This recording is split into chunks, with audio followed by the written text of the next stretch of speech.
R$ 1 milhão por ano, todo ano, desde 2016, trabalhando com robôs. Isso mesmo, 2016, 17, 18, 19 e 20. E agora em 2021, com certeza eu vou conseguir também. Eu tenho uma máquina de fazer dinheiro na minha mochila e vou te mostrar como você também pode ter a sua. Quer saber como? Clica no link aqui embaixo desse vídeo e vem comigo.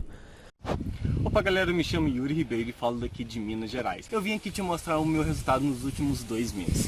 Mais de R$ 30 mil. E esse valor aqui é tudo graças ao João Pedro e todo o ensinamento que ele nos proporciona dentro do curso Robô Milionário. Bora começar o ano de 2021 com o pé direito? Você também pode ter esses mesmos resultados. Quer saber como? Clica no link aqui embaixo e vem comigo. E falando em vendas, olha só os resultados do meu dia de hoje. E olha que o dia ainda está começando. Tá bom assim? Para começar o dia? Fala galera, beleza? Dá só uma olhada nesses resultados. 1 mês trabalhando em casa, usando apenas o celular. Você também pode fazer isso. Quer saber como? Então clica no link na descrição desse vídeo que eu vou te ensinar.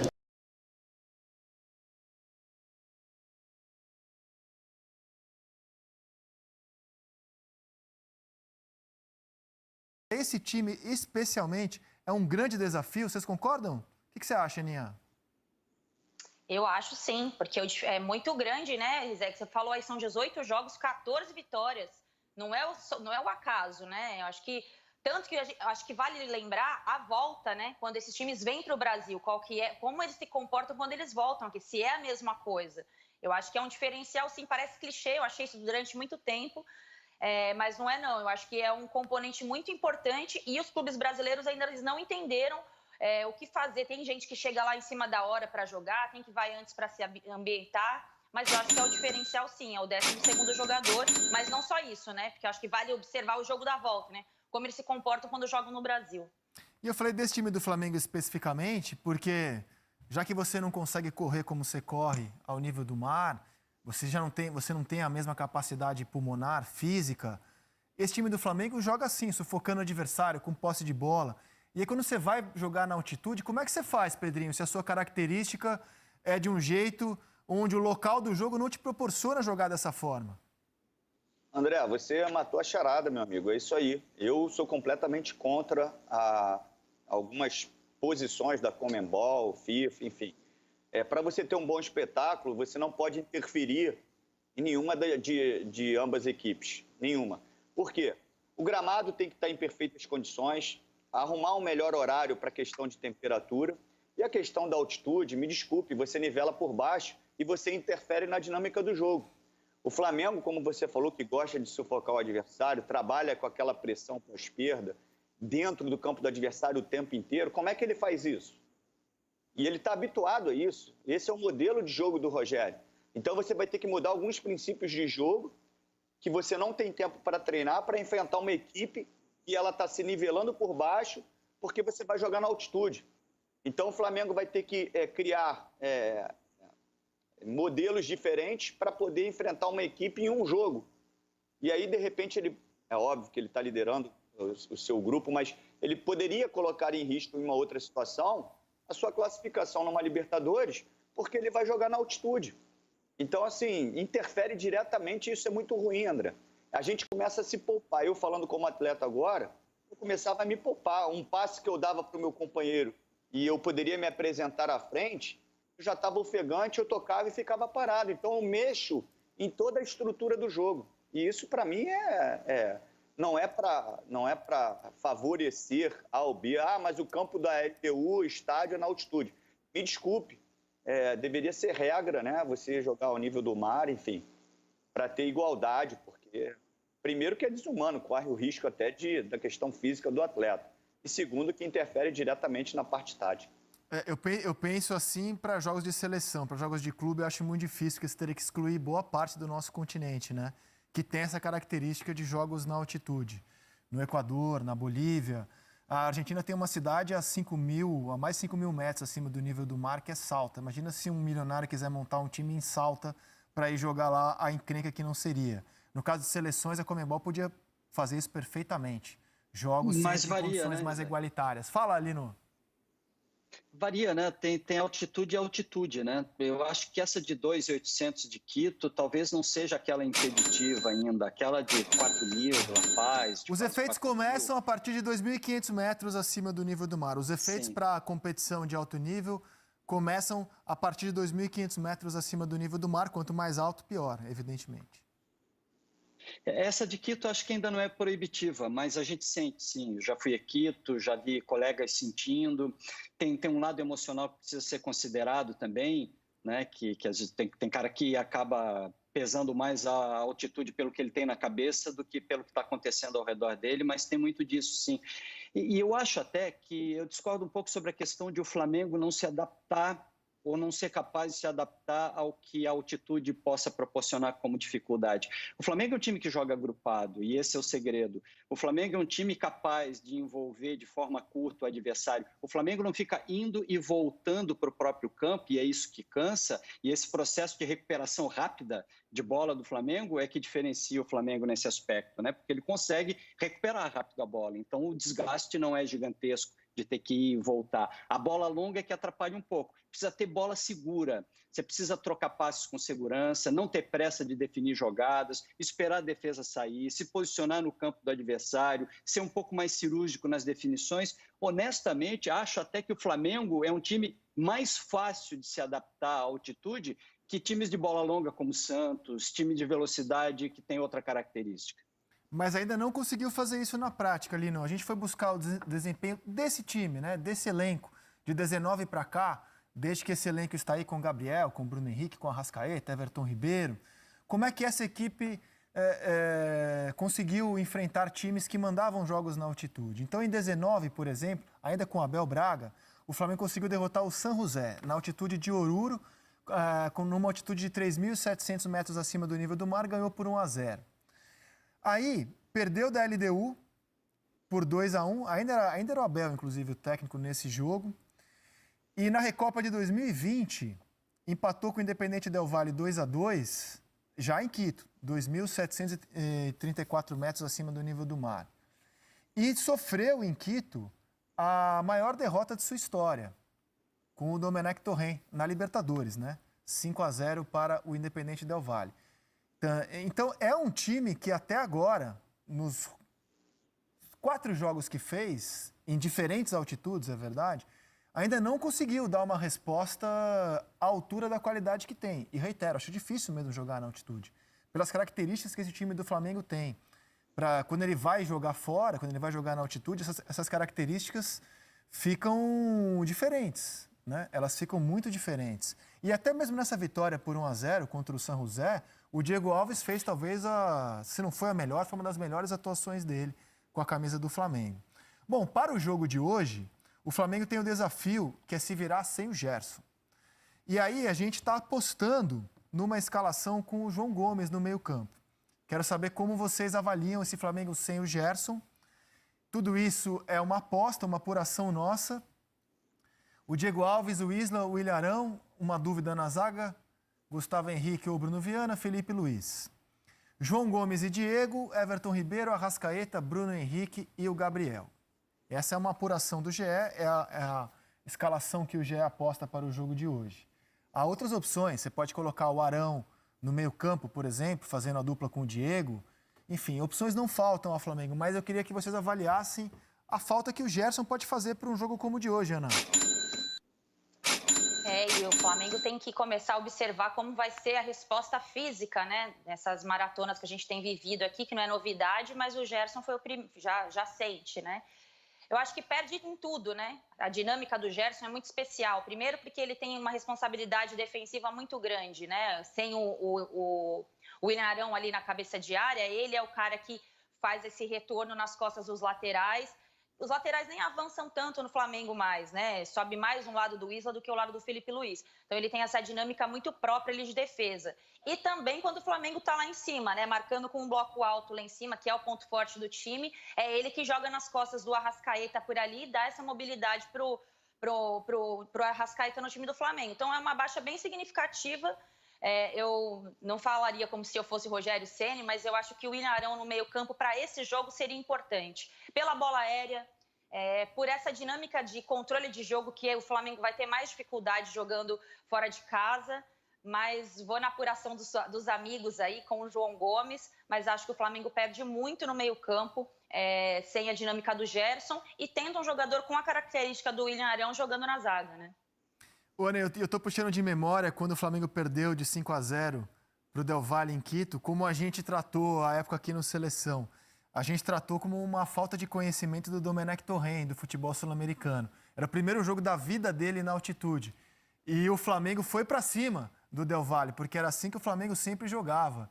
Mas conhecimento de Libertadores e das suas diferenças regionais, isso não falta ao Rogério Ceni, porque de Libertadores o homem conhece. E aí, Pedrinho, como é que você avalia essa ausência do Gerson para o jogo de hoje? É um cara que para esse jogo na altitude eu acho que seria fundamental. Ele dita o ritmo, né? Ele consegue proteger, segurar a bola. Ele dá uma dinâmica, na realidade, ele bota o jogo no ritmo que ele gosta, que ele quer, então seria importante. Eu, Pedrinho, colocaria o Arão no meio também, assim como a Ana, colocaria um zagueiro, Bruno Viana, para fazer essa composição. Fortaleceria um pouco mais o meio-campo, dava um pouco mais de descanso para jogar com a bola para o Diego. Eu encorpava um pouco mais a equipe na bola aérea, e aí eu tinha uma estrutura um pouco diferente do que é com o Gerson, obviamente.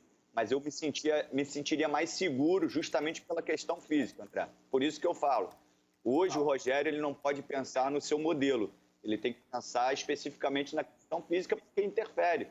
São 2.500 metros, mas interfere.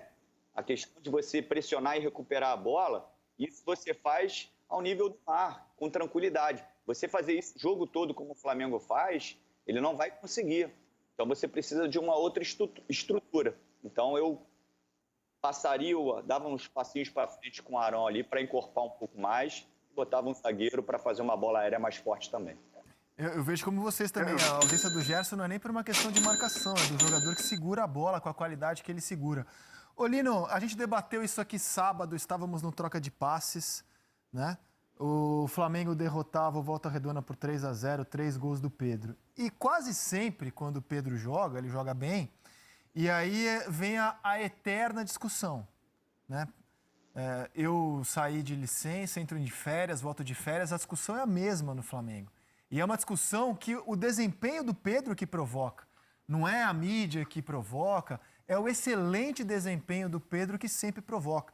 Não há, desafio vocês aí em casa, não há nenhum clube do futebol brasileiro, ou melhor, não há nenhum clube do futebol sul-americano, acho que dá para afirmar isso, que tenha um jogador desse nível hoje no banco de reservas. Um jogador que possivelmente estará na Copa do Mundo, que briga por vaga da Copa do Mundo. E quando o cara entra, ele entrega. Por isso que fica sempre essa questão do Pedro. E aí, Carlos Eduardo Lino? O Pedro não estava na prévia que a gente mostra porque ele é uma opção no time do Flamengo desde que chegou. Trinche, ele vai estar na Copa do Mundo, Rizek? Eu não entendi. Você acha que ele vai ser convocado? Eu acho que ele tem chance, já tem 2 convocações pelo Tite. Ele tem 2 convocações. O Tite chamou ele 2 vezes já? Uma no Fluminense e uma no Flamengo. Sendo reserva do Flamengo? Jogando menos do que ele poderia jogar? Eu não sei não, cara.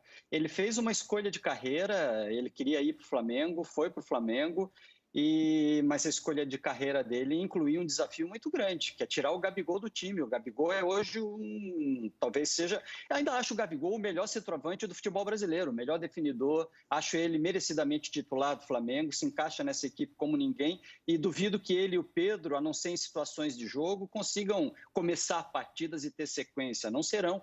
O Flamengo, o Rogério Ceni conta uma historinha pra gente muito legal, né? Ele diz que o futebol hoje não tem apenas 11 jogadores, maravilha, nunca teve. A gente precisa sempre usar jogadores importantes que venham do banco, mas não tem time no Brasil com 11 mais na ponta da língua do torcedor que o Flamengo. O Flamengo é um time de 11 e aí vem os reservas. E o Pedro está entre esses reservas. Mas o Flamengo é um time ajustado para aqueles 11 ali.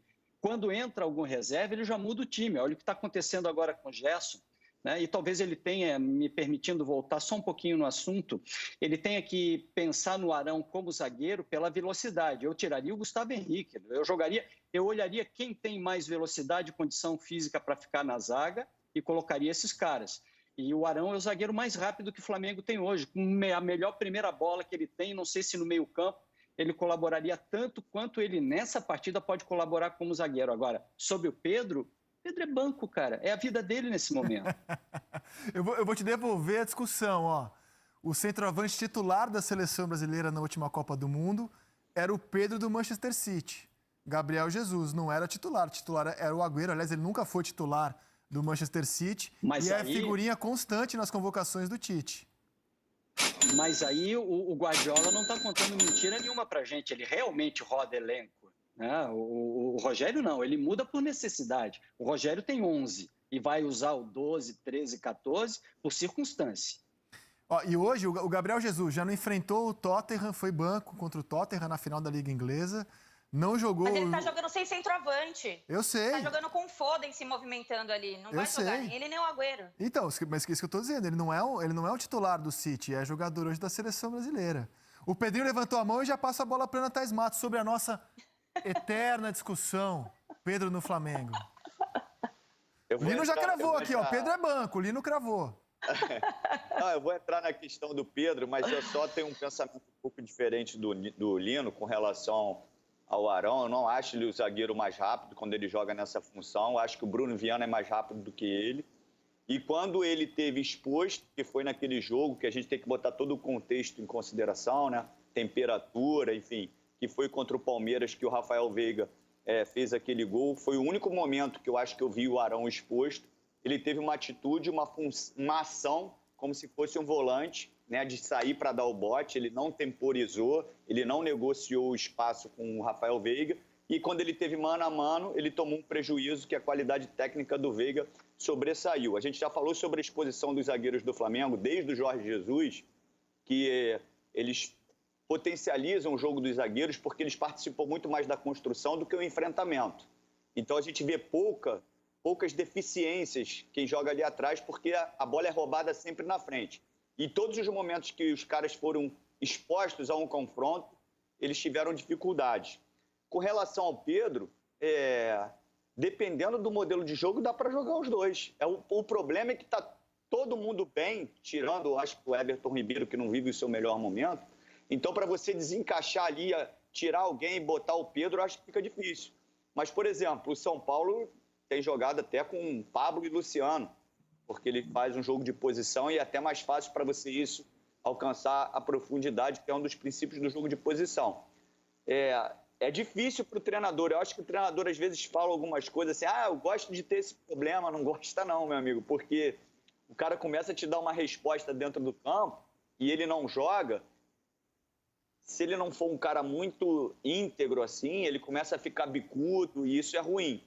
Eu acho que o Gabigol também deve falar assim, eu não jogo, esse cara vai lá e faz gol adoidado. Aí começa a querer jogar e não ficar de fora. É bom, óbvio que é bom, mas é difícil. Não é fácil você controlar um nível tão alto assim de jogadores, né, e ter que, de repente, tirar um ou outro, sendo que eles estão lá em cima. Mas eu acho que o Gabigol, ele não tem a técnica refinada do Pedro, mas ele te entrega mais para os princípios do jogo do Rogério, que é de movimentação, aproximação, pressão pós-perda. Eu acho que ele entrega um pouquinho mais. E olha que o Pedro entrega pra caramba, porque quando entra é impressionante o que ele faz. Ana Thaís Matos, se eu sou o Pedro, eu acho que a discussão que o Lino levantou, ela faz sentido sobre a escolha de carreira. Claro. Mas se eu sou o Flamengo, eu não abro mão, mas de jeito nenhum, desse jogador que seria titular em qualquer...